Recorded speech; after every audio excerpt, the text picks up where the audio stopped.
Hello, and a very warm welcome to a special edition of Jazz Shapers. We're in front of a live audience here at London's offices of Mishkondareya. My business shaper today is none other than the artist, the sculptor, the fashion designer, the fashion icon that is Nicole Farhi. We'll also have live music for this special edition of Jazz Shapers. The one and only, all the way from America, it's Judi Jackson. For anybody else, I want you all to myself, and I can't apologize. I want to talk about fashion, obviously, to start with. Okay. Tell me about... I like talking about my family because You can see who's in charge here. It's very straightforward.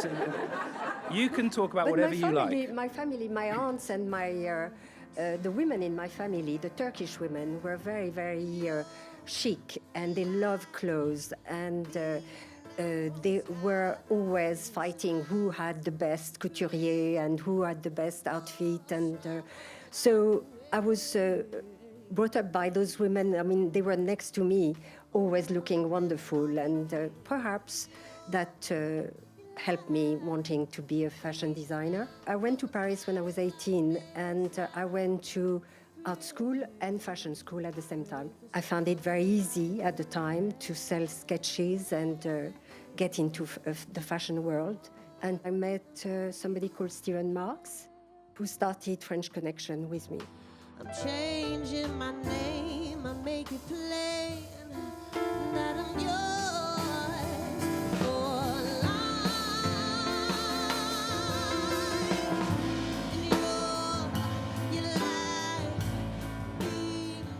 I didn't know what I was doing, really. You know, I was doing what I felt was right. And I didn't have a preconceived idea about fashion. I like drawing.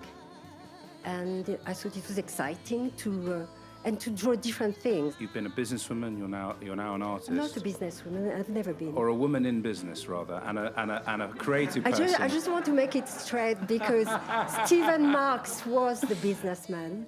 I was a creative behind the business. What was it like being allowed that space for him to just... It was an incredible chance to have met him, to work with him, and to get that freedom that very few designers get when they work in a company, to be able to do what I wanted to do. And he was incredibly generous.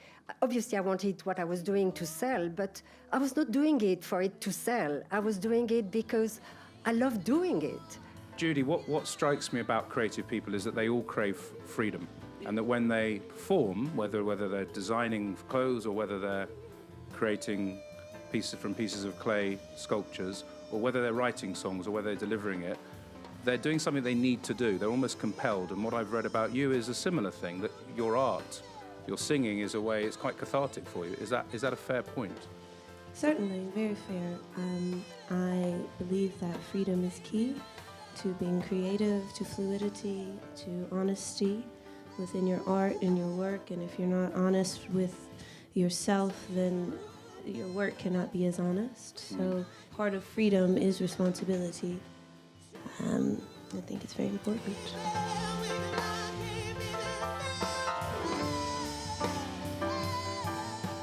It'd be really interesting to know if you were going into fashion again now, how would you feel it has possibly changed in the last, sort of 30 years? Fashion now? Yeah.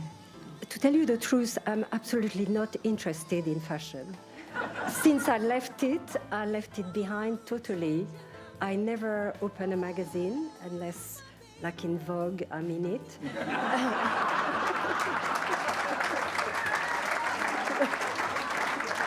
It's true.